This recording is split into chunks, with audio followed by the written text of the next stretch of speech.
I was paid a healthy bounty for Ringo and Curly Bill, and realized there was real money to be made. That's why I went after Henry Plummer.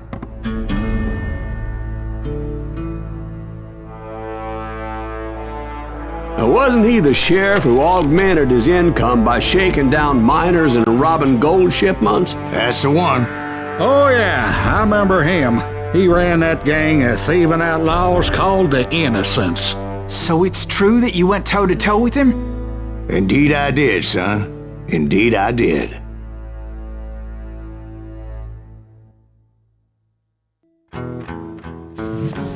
I knew I needed resources if I was going to track down Roscoe Bob Bryant, and hunting Plummer looked like a good way to get rich quick. As the local vigilantes exposed him as the leader of the bandits.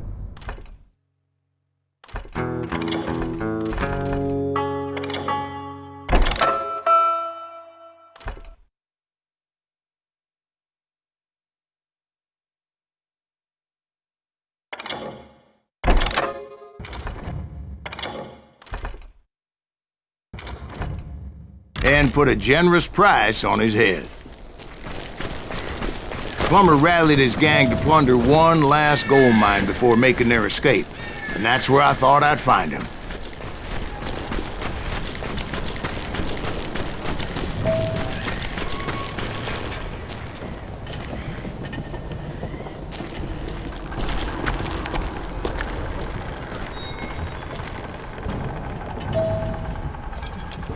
It makes me nervous standing so close to all these goddamn barrels of gunpowder.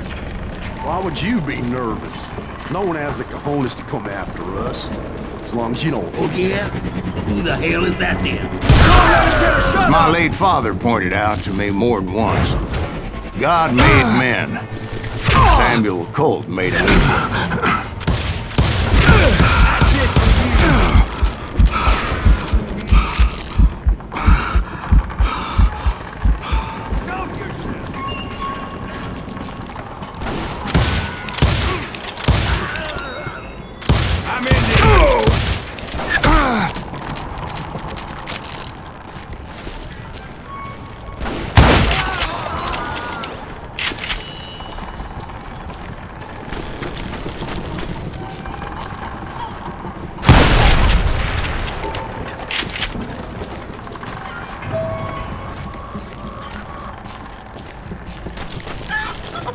I knew that dynamite wasn't mine, so I decided the polite thing would be to return it.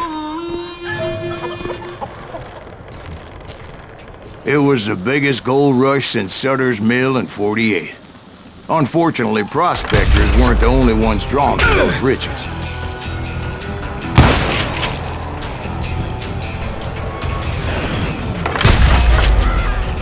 There were thieves and killers, robbing travelers and hijacking gold shipments. Like those that ran with Plummer. Some were just regular folks I knew from town, drawn by greed and easy pickings. Charlie Crow, the blacksmith. James, who worked in the stable. Sam and Jeremiah Barber, the butcher's son. Ordinary citizens who lived a double life. Stealing and thieving and murdering their neighbors.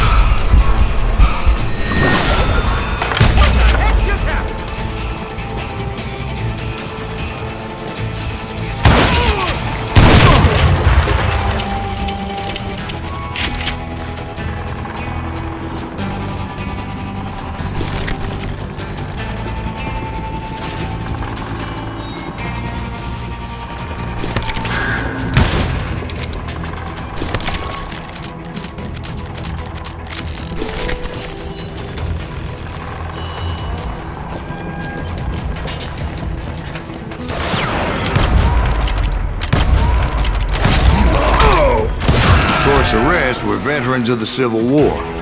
Stone-cold killers trained on the bloody fields of Shiloh and Antietam. Dangerous, desperate individuals. If Daddy had lived to see Alfred Nobel's explosive invention, My guess is he would have told Samuel Colt to kiss his ass. Plummer had a lot of men on his payroll. A hell of a lot. That son of a bitch pretended to protect the public with one hand while stealing them blind with the other. He set up a defensive perimeter which I had no idea how to breach. I can't hear you. It's our goal. I was outnumbered and in way over my head, but I was too damn stubborn and stupid to realize it. They must have thought I was tough, or had some kind of death wish, seeing as there were barrels of gunpowder everywhere. Watch out for the goddamn gunpowder! One stray bullet, one stray spark, and I'd be blown to hell and gone. Did I have any second thoughts about what I was doing? No.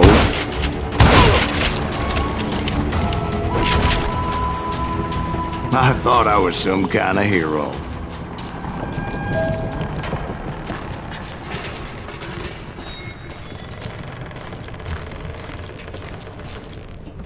I finally made it past and headed on to meet my destiny.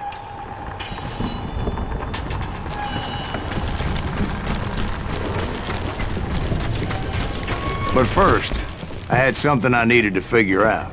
I had a few ideas on how to get into that mine, but once I made my decision, I knew there was no turning back.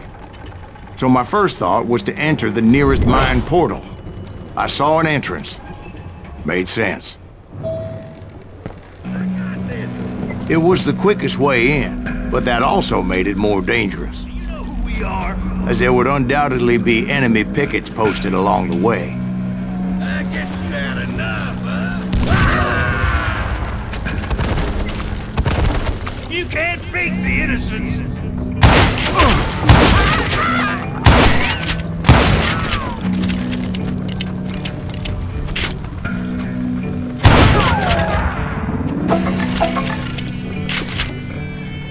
I do not deserve to die like this.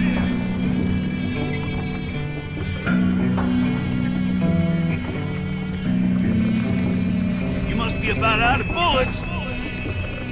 Besides, once you enter a mine like that, it's easy to get all turned around. And that confusing maze of corridors wouldn't even be the worst of it.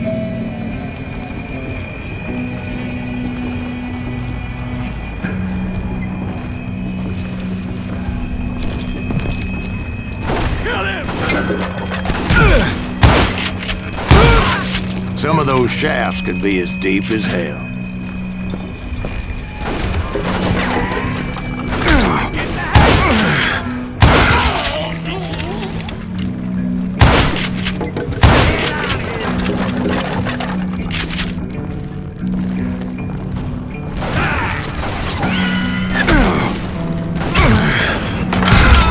A single stumble or misstep can easily end in a deadly plunge to oblivion.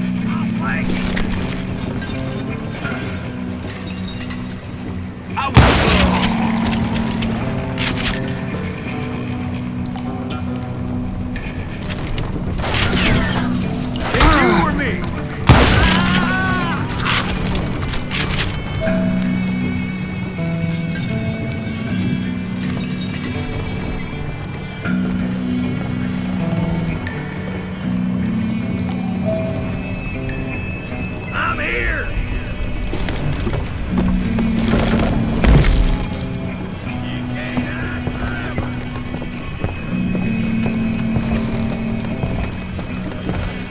Time to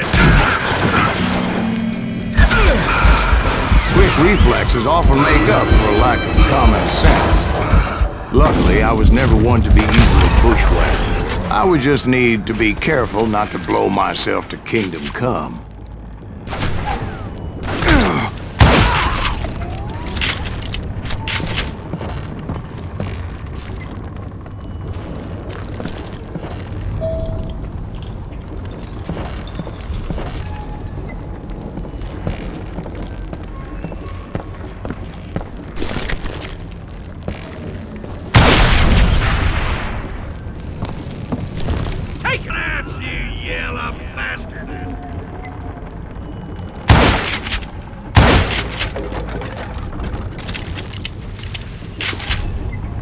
You're dead!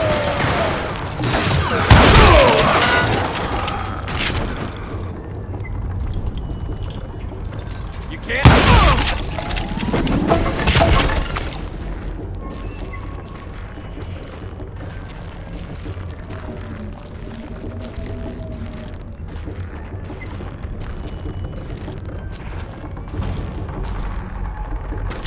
One wrong bullet could have turned that mine into a dad-blasted tube.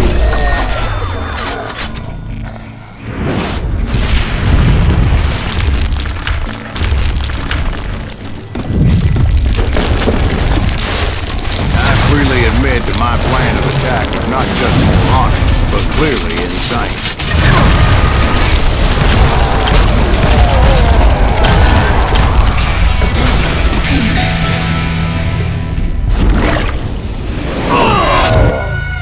It's a good thing that I abandoned that ridiculous plan before I even tried it. Instead, I spotted a ladder, a way into the mine from the opposite side.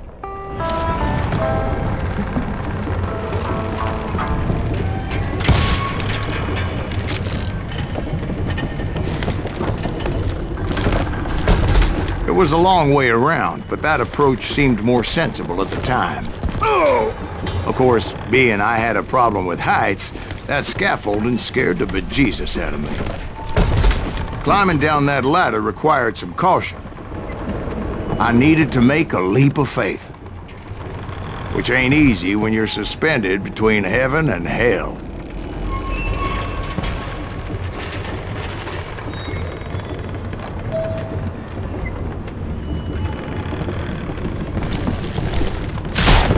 I was determined not to give up, however. That Sheriff Plummer seemed quite the despicable character. When the vigilantes discovered what the sheriff was up to, people were outraged. That 10,000 they put on his head would go a long way to helping me find old Bob.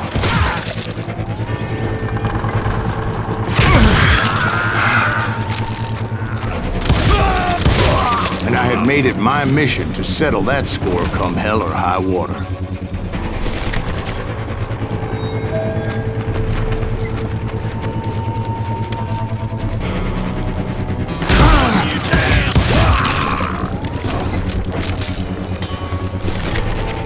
But first, I would have to make a choice.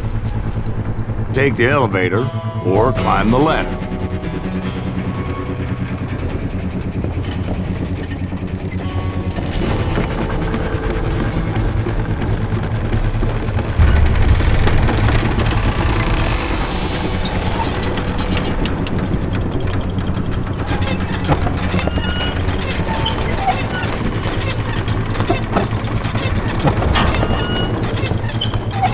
I wanted to use the element of surprise.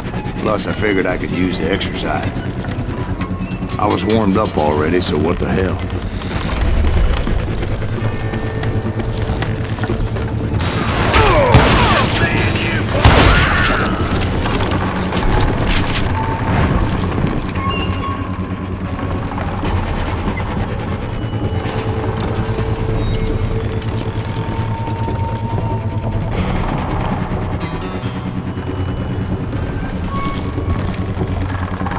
Plummer was a mad dog killer, and the people of Nevada City deserved better. Nevada City? But I thought Plummer met his maker in Bannock, Montana. Right, well, he was the sheriff of both places at one time or another, but that's neither here nor there.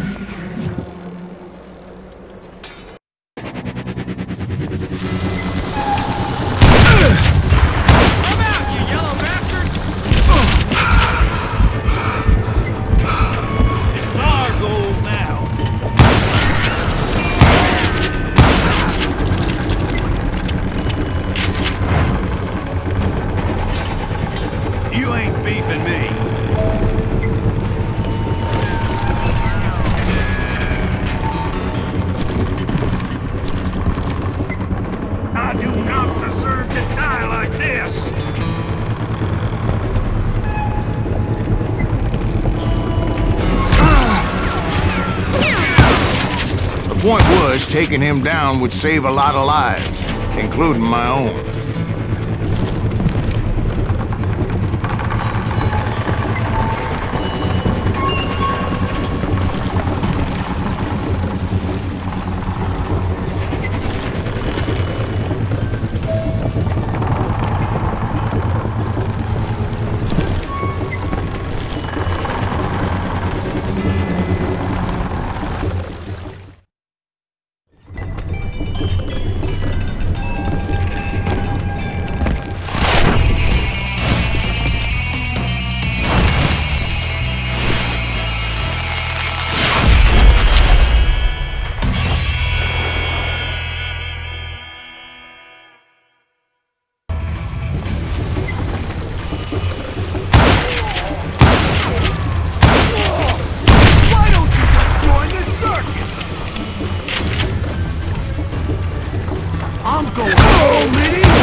So that's how Henry Plummer died.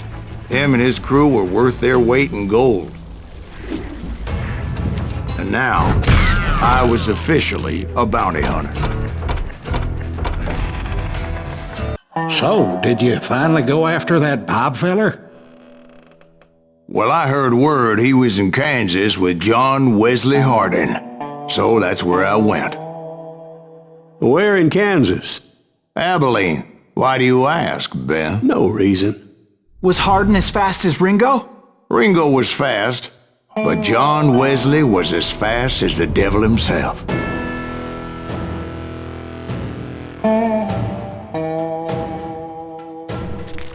Hell, he killed his first man at 15. From that day forward, he had a price on his head and wouldn't back down for nobody, not even Wild Bill Hickok himself.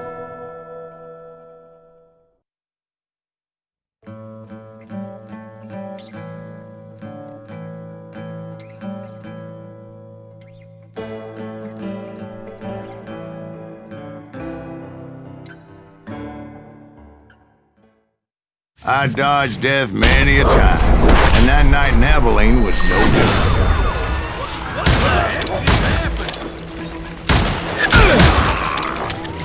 I was there with the intention of finding that bastard Bob and collecting the bounty on John Wesley.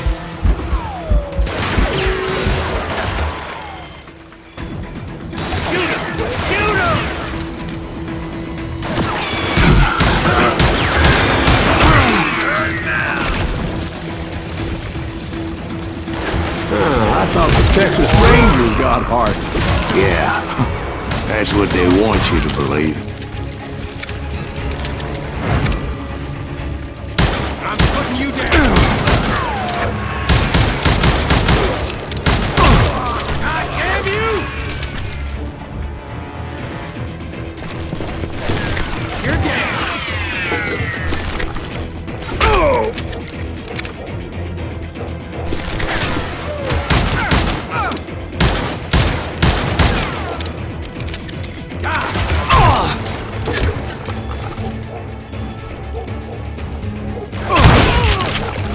cold than a witch's tit in a brass bra that night as I fought my way past his loyal compadres to the very same saloon we're sitting in today.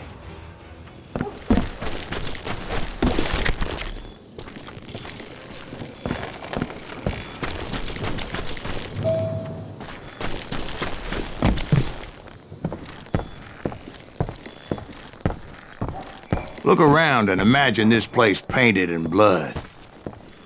Hardin was waiting for me, and...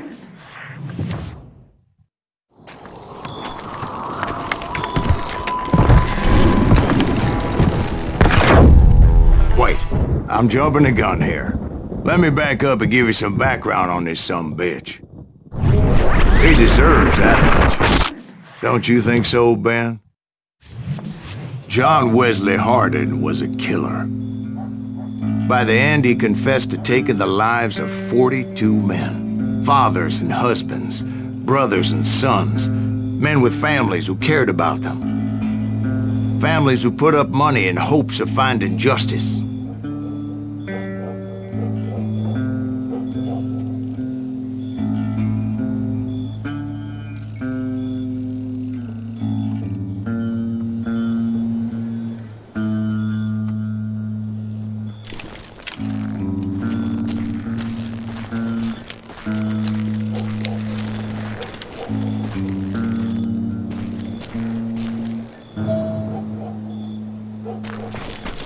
He was a bona fide folk hero by then, and had amassed a gang of armed miscreants and other assorted thugs.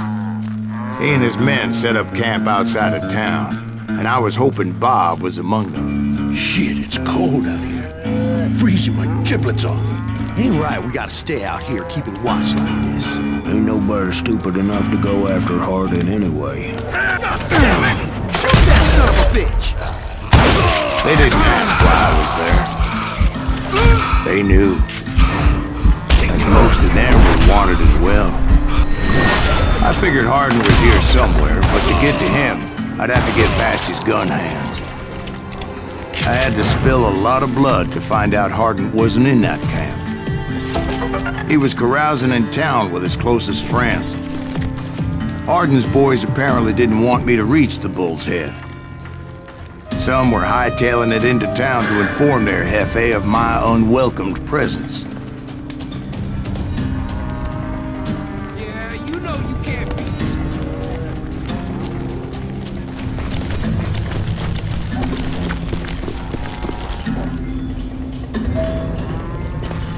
Tell Hardin someone's coming for him. Stop that sumbitch! Let the boys know we got another law dog.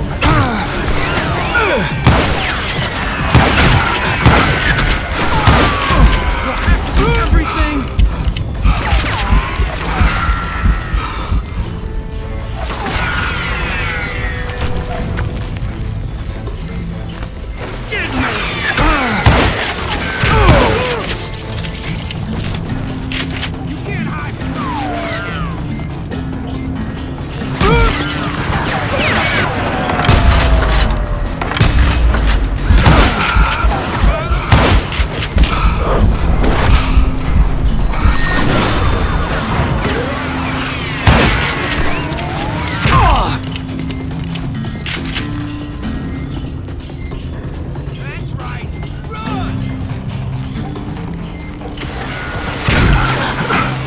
I wondered if Bob was among them.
and I steeled myself for the fight ahead.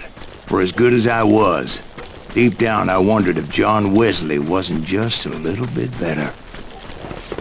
Before I could test my mettle against Hardin, however, I would first need to dispatch his cadre of hired killers.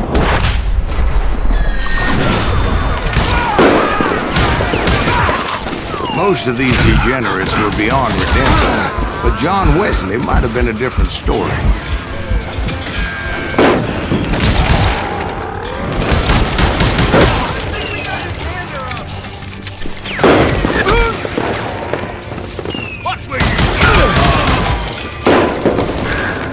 I didn't learn until later that that night was in fact his birthday celebration.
I think I already mentioned that I found Hardin in this very saloon.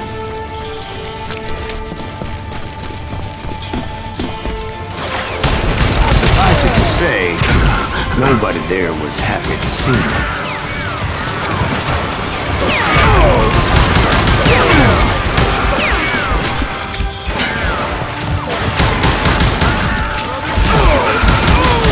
In fact, I felt a certain hostility. Can't believe you keep missing.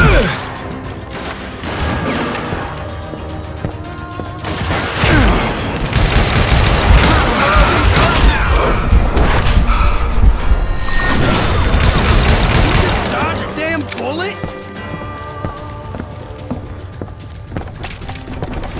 That's right. Run!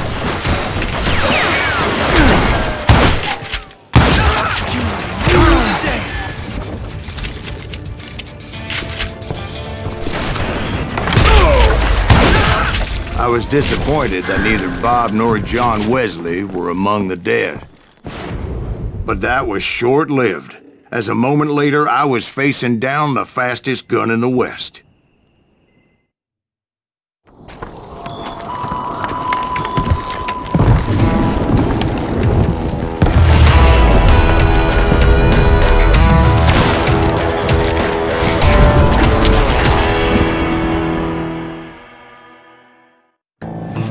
I felt a bolt of adrenaline, or maybe that was fear.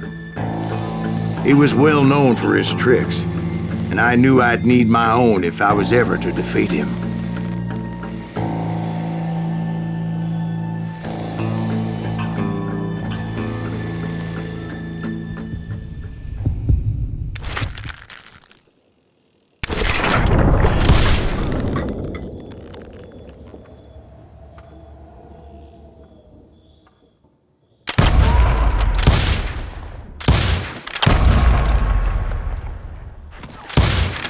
Was faster than greased lightning, but being inebriated as he was, he didn't count his shots.